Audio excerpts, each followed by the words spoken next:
مجھے چائنا کے ٹور پہ لے کے جایا گیا, تو میں اچھی پوزیشن پہ تھا, تو مجھے انٹرنیشنل ٹور پہ بھیجتے رہتے تھے. تو وہاں پہ نا چائنیز جو ہے نا اپنے باس کو سجدہ کرتے ہیں, چائنیز اپنے باس کو سجدہ کرتے ہیں, ان کا نظام اس طرح کا. تو شراب کھولی گئی, ہمیں حلال ریسٹورنٹ میں لے کے جا کے شراب کھول دی انہوں نے, اور مسلمان لڑکی ڈانس کر رہی تھی, ٹرکی کی تھی. مسلم ریسٹورنٹ سر, مسلم ریسٹورنٹ. مسلم آئیڈینٹی کنفیوز ہوتی ہے نا, تو ایسے واقعات انہیں نارمل ہوتے ہیں. یہ حلیے میں تھی, وہ میں نہیں بیان کر رہا, آپ کو بہتر پتہ ہے, آپ کے یوٹیوب پہ وہ حلیہ عمومی طور پہ نظر آتے ہیں آپ کو. میرے سی ای او نے کہا, اور اس کے خیر ایک چھوٹے نے کہا کہ شراب جب اگر سی ای او آفر کرے تو لے لینا, کیونکہ یہاں پہ ڈس رسپیکٹ ہے. کون ڈس رسپیکٹ کو کہہ رہا ہے؟ جو سجدہ کرتا ہے باس کو. لے لینا.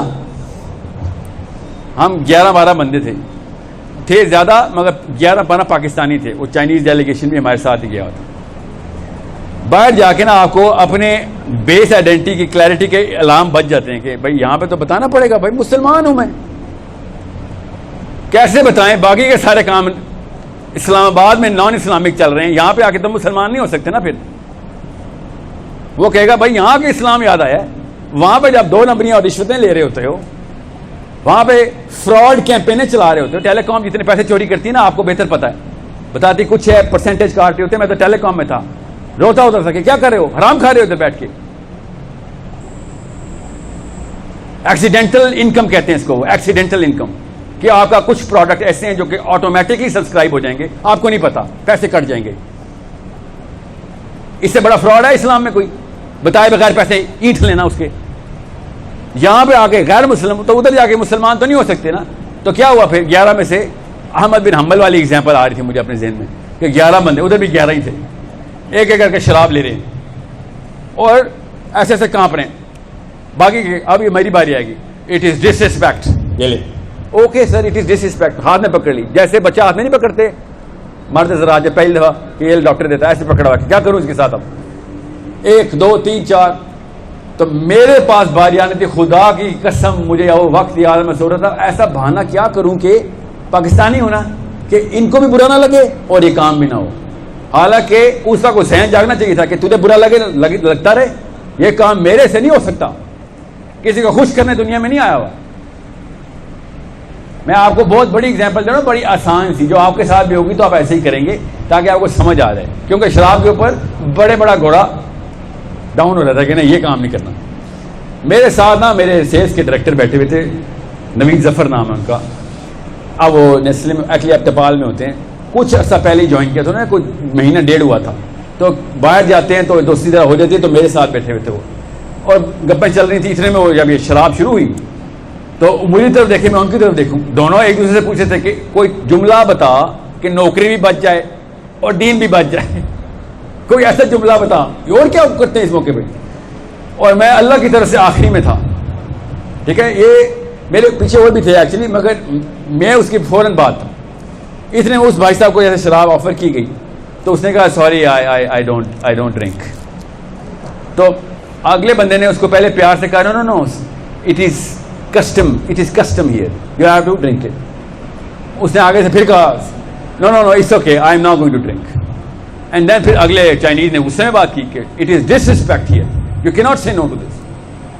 تو اب اس کے حالات خراب, اس کے اوسان خطا ہونے شروع ہو. بہرحال ابھی میں دیکھ رہا تھا بیچارے کے ساتھ کیا سلوک ہوتا ہے. اب اس بیچارے کی حالت بھی خراب تھی. اس نے بہرحال کھڑا ہو گیا, پیچھے ہو گیا, دیوار تک لے کے اس کو. پھر مذاق کرتے جس طرح آدمی ذات مذاق میں اس کی چائے کے کپ میں شراب ڈال رہے ہیں اور یہ وہ کہ یہ تو پیے گا, یہاں تک کہ اس کو بھی پھر غصہ آ گیا.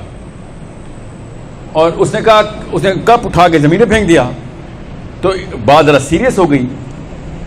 یاد رکھیے گا 12-13 لاکھ روپے مہینے کی تنخواہ کسی اور ملک میں جا کے پہلا مہینہ آپ کو اتنا آسان نہیں ہوتا چھوڑنا, یاد رکھیے گا. اس کی عقل زیادہ تھی اس وقت. اس نے جب کپ زمین پہ پھینکا تو غصہ آ گیا اس کے باس کو, چیف کمرشل آفیسر تھے, چائنیز تھے. He said, what did you do? کہتا I showed disrespect. Because you wanted me to show respect, I had to show disrespect. کہتا آگے سے چائنیز کہتا تم نے شراب میں تمہیں پلاؤں گا اور اس نے پھر وہ پوری جو بوٹل تھی نا وہ اس کے پاس کی کہ this is not on. He said this is not on. تو نوید صاحب نے کہا کہ ایسے شراب کو پکڑتے ہیں نا کہ you know what, I would respectfully like to resign now. I know my way back home. اتنی دور نہیں آیا میں اسلام سے, مجھے راستہ آتا ہے گھر کا, پاکستان نہیں اسلام سے. آپ کو میں بتا نہیں سکتا ہوں کہ اللہ تعالیٰ نے جب آسانی دینی ہوتی ہے نا تو ایسے ہیرو سامنے لے آتا ہے. میرے اوپر یہ وقت آتا, مجھے خود نہیں پتا میں کس طریقے سے ریئیکشن تھا. مجھے اتنا ناز ہے الحمدللہ, اتنا یقین ہے اپنے اوپر الحمدللہ, اللہ کی طرف سے طاقت رکھتے کہ شراب کو نہیں ہاتھ لگانا تھا. مگر مجھے نہیں پتا اس امتحان کا نتیجہ کس طریقے سے آنا تھا. جس طریقے سے وہ سرخرو ہوا نا, جہاں میں سمجھیں اس بات کو بہت غور سے سمجھیں گے کہ 15 لاکھ روپے کی نوکری, بیوی بچے گھر میں بیٹھے ہوئے ہیں کہ جاب لگی ہوئی ہے شور کی, اور واپس آئے گا کہ ہاں یار زیرو پہ چلیں گے, دوبارہ دیکھیں گے. بہت بہت مشکل ہوتی ہے انسانوں کے لیے. دنیا میں ہی رہ رہے ہیں ہم, اسی دنیا میں رہ رہے ہیں. جتنے زیادہ آپ پیسے کماتے ہیں نا, نوکری, آپ سب کو پتا ہے نوکری کی تلاش میں دنیا اس وقت بھاگ رہی ہے. اور مجھے اسی لیے تو اس طرح کے فورم پسند ہیں, یہ نوکریوں سے ہٹا کے اپنے کام پہ ڈالتے ہیں. نوکر کبھی بھی اپنا دین پوری طرح پریکٹس نہیں کر سکتا, اس کو مجبوراً اپنے مالک کے دین کے اوپر آنا پڑتا ہے. یہ بہت دھیان میں رکھیں, صرف اپنا مذہب پریکٹس کرے گا وہ, دین کے کوئی امور اس کے ہاتھ میں نہیں ہے. اس لیے ہر پاکستان کا, دنیا کا ہر نوکر, چائنیز تو سجدہ کرتے ہیں نا, ایٹ لیسٹ سامنے سے کرتے ہیں سجدہ, ہم لوگ اندر سے سجدہ کرتے ہیں. بس باس کا موڈ نہ خراب ہو جائے ہمارا, باقی جو کرتا ہے کہتا ہے وہ مان لیں گے. بہرحال وہ کوئی اور کنفیوژن ہو جاتی ہے. وہ مجھے اس کی ہائیبریڈ ماڈل بھی نہیں پتا. ابھی میں آپ کو بیسکس بتا دوں کہ اگر یہ نوید صاحب اس طرح کا حرکت نہ کرتے تو میرے اندر شاید وہ طاقت نہ ہوتی. آج یہ کہانی دیکھیں کتنے لوگوں نے سننی ہے, آپ کو پتہ بھی نہیں کون ہے. اللہ کا وہ ولی کس طریقے سے لوگوں کا ایمان تازہ کرتا ہے, کانفیڈنس دیتا ہے. اگر یہ واقعہ میں یوٹیوب پہ دیکھتا نا, مجھے اثر نہ ہوتا. میرے سامنے یہ واقعہ ہوا اور مجھے اتنی طاقت مل گئی کہ جب وہ میرے سامنے آیا نا, خدا کی قسم بوتل میری طرف کر بھی نہیں سکا. وہ میری طرف دیکھا اس نے, اور پھر میرے پیروں کی طرف دیکھا کہ پیچھے ہو گیا. وہ اسی کا باس کہ نہیں یہ تو آگے داڑھی والا ہے, وہ تو پھر کلین شیو ہے, سائڈ میں ہو گیا وہ. اور پھر میں آسانی سے بیٹھ گیا, 2 نفل مانے کہ الحمدللہ یہ والا واقعہ نہیں ہوا. بہرحال پھر بھاگے نوید کو پکڑنے, جو بھی ہوا وہ بات کی بات ہے. مگر ایک بندہ بھی کھڑا ہو جائے نا, اگلوں کو اتنی طاقت دے دیتا ہے کہ وہ سوچ بھی نہیں سکتے, ایک چاہیے ہوتا ہے, خدا کی قسم ایک حسین چاہیے, بس پوری امت ٹھیک ہو جاتی ہے. کھڑا ہی نہیں ہو رہا. ایک دفعہ آپ لوگوں کو پتہ چل جائے کہ حسین علیہ السلام نے آئیڈینٹی کیسے کلیئر کیا مسلمان کی,